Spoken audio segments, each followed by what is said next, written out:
السلام عليكم ورحمة الله وبركاته. اللهم صل وسلم وبارك على سيدنا محمد وعلى آله وصحبه وسلم.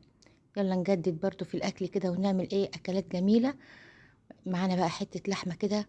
أنا كنت بعمل أكل الأسبوع بتاع محمد ده، مش الأسبوع ده، كان بقاله أسبوعين الأكل عندي ده. عملته له يا حبيبي وخده معاه في السفر. معايا حتة لحمة كمونية بقى، نعملها كمونية كده ببصل. مسكت اللحمة وقطعتها كده قطع صغيرة. خدت البصل الأبيض بتاعي وعملته جوليان. البصل الأبيض بيبقى في الأكل حلو جدا جدا عن البصل الأحمر. البصل الأحمر ده يبقى للسلطة. أنا كنت زمان بحب البصل الأحمر قوي، بس البصل الأبيض جميل جدا ايه في الأكلة الجميلة دي. جبت حتة زبدة بقى كده وشوحتها، معلقة سمنة حلوة يعني، أو شوية زيت ذرة اللي موجود عندك، وحطيت ايه البصل بتاعي يتشوح كده أو يتكرمل شوية كده، يعني حاجة بسيطة كده، يدبل بقى كده. اللي عفوا بقى على الإضاءة دي، لأن أنا كنت بصور وبعمل الأكل لوحدي، فأنا اللي عملت الكاميرا وأنا اللي عملت كل حاجة. حطيت معلقة فلفل أسمر وحطيت معلقة بابريكا وحطيت معلقة توابل، أو فتحت الفلاش بتاع النورة. وبعدين قلبت البصل بقى لحد ما بدأ يدبل شوية كده، وبعدين هضيف اللحمة ايه بتاعتي عليه. نجدد في الأكلات كده وننوع في الأكلات كده. ما شاء الله تبارك الرحمن، اللحمة هي كانت حمرة جدا. فايه قلت اعمل طبق لحمة كمونية، واعمل ايه او لحمة بالبصل زي ما، او كباب حلة زي ما بتقولوا. يعني لحمة كمونية او كباب حلة او لحمة بالبصل، زي المصطلحات اللي عندكم، فكل واحد ايه ياخد المصطلح اللي تبعه. بدأت بقى ما ضفتش ولا شوية مي ولا حبة مية عليها. هي سوت نفسها بنفسها كده. أهم حاجة إن احنا ايه يعني نكشف بقى كل ايه 10 دقايق كده بس، نبص عليها في الأول في سردة المية بتاعتها. ما نضيفش مية ولا حاجة وهي هتسوي نفسها بنفسها. طبعا قطعت الفلفل الألوان معايا، فلفل أحمر وفلفل أخضر، قرنين فلفل كده عليها. للي حابب، اللي مش حابب ما يحطش عليها فلفل ما يحطش. وفي اللي عايز يحط طماطم يحط، فلفل حامي يحط تبع الايه اللي انتوا حابينه. ادي اللحمه خلصت معايا. طبعا لو اللحمه صغيره مش هتاخد منك ساعه الا ربع، او ساعه بالكتير قوي. لو اللحمه كبيره بقى ايه هتاخد معاكي سوا كبير. بدات بقى يا حبيبي انا حطيت له في الاطباق هنا هون، وايه وعملت برام رز معمر. واحد لينا هنا نتغدى بيه، وواحد ايه كنت هديله بقى الوجبات معاه. فشايفين الرز المعمر بتاعي. طبعا انا ما جبتش الطريقه لانه عملت كذا مره على القناه. انا بغسل الرز كويس قوي، واهم حاجه علشان يعمل معاكي وش كويس كده، بحط قطعه قشطه او حته زبده حلوه عليه. القشطه هي اللي بتعمل وش، عشان اللبن ما يفورش منك. حطي اللبن ياخد وش شوايه الاول، وبعدين شغلي من تحت. هيطلع معاكي بالمنظر عامل زي التورته بالظبط. والرز مفلفل من جوه. انا مطلعاه كده، سيبته يبرد يا دوبك شويه، وبعدين ايه عشان ايه اتلج الاكل اللي هياخده معاه.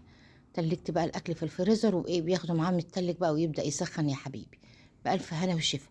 ما شاء الله تبارك الرحمن زي ما انتوا شايفين اهو. حطيت اللحمه الكمونيه والرز. انا قلت انا عملته كذا مره على القناه.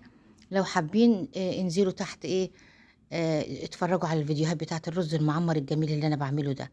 اهم حاجه ان انت تديه وش شوايه الاول عشان ايه ما يفورش منك على البوتاجاز. وبعدين هنا بقى هنعمل ايه تاني؟ هنعمل الجلاش بتاعنا، جلاش بالجبنه بقى كده. إيه يبقى طعمه كده جميل. وايه وبدأت ايه اغير ايه في الاكلات كده، مش الاكلات بتاعه الاسبوع تبقى كلها زي بعضها. كان الجلاش ده عندي في الفريزر، كنت جايباه من اول الشهر، فالجلاش ده ايه كان متلج في الفريزر. جبت نص كوبايه جبنه موتزاريلا، على نص كوبايه جبنه عاديه، شويه زيتون، شويه فلفل الوان عندي، حبه زعتر بقى بدأت احطهم كده. إيه ما شاء الله تبارك الرحمن. ونغير في الاكلات. كل حاجه دلوقتي غاليه. نحافظ على الأكل بتاعنا ونحافظ على الحاجة بتاعتنا. نيجي نشتري الحاجات من بره الأسعار فلكية.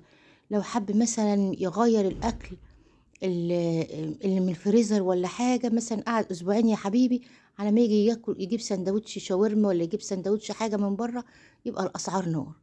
سيحت الحتة السمنة بتاعتي، وحطيت في معلقة بيكنج باودر جميلة كده، صغنونة كده زيكم كده. وقمت ايه حاطه المعلقه البيكنج باودر كده في قلب ايه السمن. هبدا ارص الجلاش بتاعي واحط ايه بين الطبقات.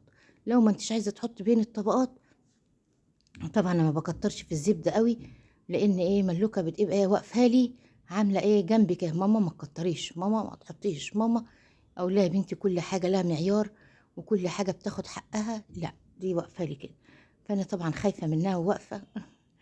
وبحط بقى ايه حبه صغيرين بحبه صغيرين. لو عايزه تحطي بين الطبقات كده بين الرق والتاني حطي، لو مش عايزه تحطي بين الرق ممكن بعد ما تخلصي تحطي كميه الزبده او السمنه اللي انت عايزاه.